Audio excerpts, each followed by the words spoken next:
ते जरंगे 15 दिवस फिरतात.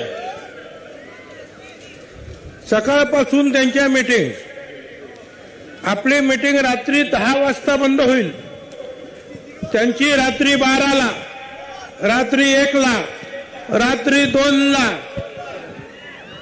त्यांना परमिशन आहे की नाही माहित नाही. पोलीस सुद्धा कारवाई करत नाही.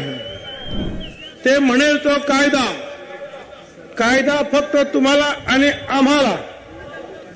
त्यांनी काही बोललं तरी त्याचं जे आहे सगळ्या बातम्या छापून येणार, आपण गप्प बसणार. ही दादागिरी चाललेली आहे, त्याला आमचा विरोध आहे. आणि ही दादागिरी जर अशी चालू राहिली तर आतापर्यंत जे आमच्या अनेक वक्त्यांनी सांगितलं तर दादागिरीला दादागिरीनंच उत्तर दिलं जाईल, हे सुद्धा इथं ठाऊक करतो. काय आहे की मी काही बोललो की अनेक विचारवंत जे आहेत ते बोलायला लागतात की या महाराष्ट्रामध्ये अशांततेचं वातावरण पसरवलं जात आहे, 2 जातींमध्ये भांडणं लावली जात आहे. आता बघा, ते जरंगे 15 दिवस फिरतात. सकाळपासून त्यांच्या मीटिंग, आपली मीटिंग रात्री 10 वाजता बंद होईल, त्यांची रात्री 12ला, रात्री 1ला, रात्री 2ला. त्यांना परमिशन आहे की नाही माहित नाही. पोलीस सुद्धा कारवाई करत नाही. ते म्हणेल तो कायदा, कायदा फक्त तुम्हाला आणि आम्हाला. त्यांनी काही बोललं तरी त्याचं जे आहे सगळ्या बातम्या छापून येणार, आपण गप्प बसणार. 15 दिवसांनी बोललं की ताबडतोब सुरू की महाराष्ट्रामध्ये अशांतता निर्माण करण्याचं काम ते आणि मी करतोय. म्हणजे ते करतात की नाही ते खरंच आहे. आता मी काय केलं, मी तर 15 दिवसांनी एकदा बोलायला उभा राहतो. पण एक आहे, आमचं पण असतं काम, 100 सुनार की एक लोहार की. 100 सुनार की एक लोहार. तर म्हणून एक जरा थोडंसं बोलावं लागतं, सांगावं लागतं. सगळंच काही ऐकून घेण्याची काही सवय आमच्यापैकी कुणालाच नाही, छगन भुजबळला सुद्धा नाही. पण हे अशांतता राज्यामध्ये करतोय कोण? हे बरोबर आहे. राज्यामध्ये शांतता असेल तर उद्योग धंदे येतील, बेरोजगारी दूर होईल, राज्याची आर्थिक सुबत्ता वाढेल, हे सगळं मान्य आहे. पण अशांतता निर्माण करतो कोण? याचा विचार सर्व विचारवंतांनी करण्याची आवश्यकता आहे. माझ्याकडे कालच मी इलेक्ट्रॉनिक मीडिया समोर सकाळीच बोललो. या राहत्याला पिंपरी निर्मळमध्ये 2 दलित कुटुंब आहेत घरात, एका गावात. त्यांनी कोणीतरी घोरपडे म्हणून त्यांना मतदान केलं नाही, म्हणून त्यांच्या घरावर 400-500 लोक आले, मारहाण केली, घर उद्ध्वस्त केलं. ती लहान मुलगी तिच्या लहान बोबड्या शब्दात सांगत होती, मला दगडावर फेकलं. 71 लोकांवर केस घेतली असं म्हणाले. कालपर्यंत तरी कोणाला अटक झाली नव्हती. हे काय चाललेलं आहे? मागे मी सांगितलं, नाभिक समाजावर सुद्धा त्यांनी मतदान केलं नाही. तुळशी गावात उद्ध्वस्त केलं. मग असे मला इथे एक डॉक्टर यादव आले होते, फलटणला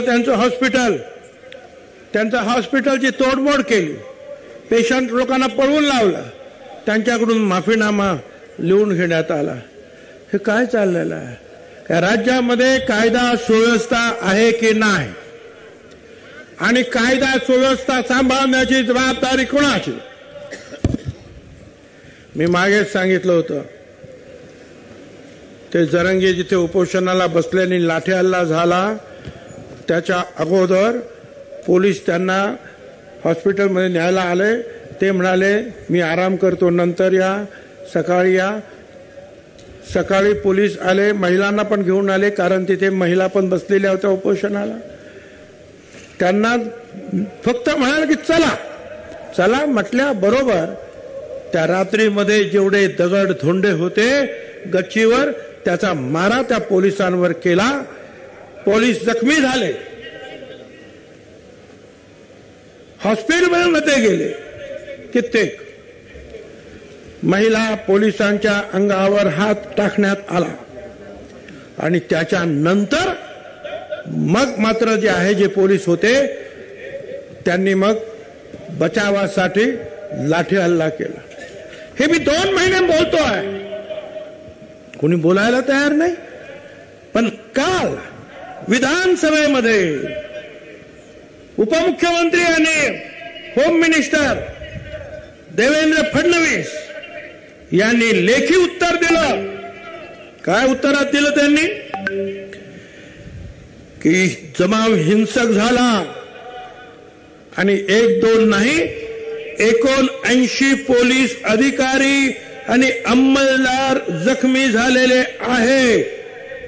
आणि मग पोलिसांनी बचावात्मक पद्धतीनं वाजवी बळाचा वापर केल्यामुळे 50 आंदोलन करणारे आंदोलक जे आहे जखमी झाले. आता ही बाजू त्याच वेळेला खरं म्हणजे पुढे यायला पाहिजे होती, तरीही त्याला एवढी सहानुभूती मिळाली नसती. पण एकच बाजू पुढे आली. मी 2 महिने सांगतोय की अरे पोलिसांवर हल्ला झाला, शेवटी विधानसभेत सगळं खरं आलं. एवढंच नाही, नांदेड जिल्ह्यात पोलीस स्टेशन कुंटूर हल्ली, कृष्णपूर येथे नांदेड ते बेंगळूर राज्यमार्गावर आंदोलनाला हिंसक वळण, 4 पोलीस अधिकारी 10 पोलीस अंमलदार जखमी. बीड जिल्ह्यामध्ये 3 पोलीस अधिकारी 3 अंमलदार जखमी. मला सांगा या राज्यामध्ये अशांतता कोण माजवतं? आम्ही माजवतो? आम्ही छगन भुजबळ कधी बोलला? छगन भुजबळ बोलला आम्ही तलवारे घेऊ आणि कुऱ्हाडी घेऊ आणि अमुक करू. ते मात्र बोलतायत. यवतमाळला ते म्हणाले आमच्याकडे तलवारी आहेत, आमच्याकडे कुऱ्हाडी आहेत, आमच्याकडे हे आहेत. आणि छगन भुजबळ 24 तारखेनंतर तुझा हिशोब करतो, तुला दाखवतो काय चालणार. हे खरं आहे. मराठा समाजाला आमचा विरोध नाही, आमचा विरोध आहे तो झुंडशाहीला आहे. ही दादागिरी चाललेली त्याला आमचा विरोध आहे. आणि ही दादागिरी जर अशी चालू राहिली तर आतापर्यंत जे आमच्या अनेक वक्त्यांनी सांगितलं तर दादागिरीला दादागिरीनंच उत्तर दिलं जाईल हे सुद्धा इथं सांगू करतो. आमच्यावर जबाबदारी मग टाकू नका की राज्यामध्ये शांतता बिघडवली, आम्हाला बोलू नका. त्यांना सांगा की बोलताना नीट बोला, पोलिसांवर हल्ले थांबवा.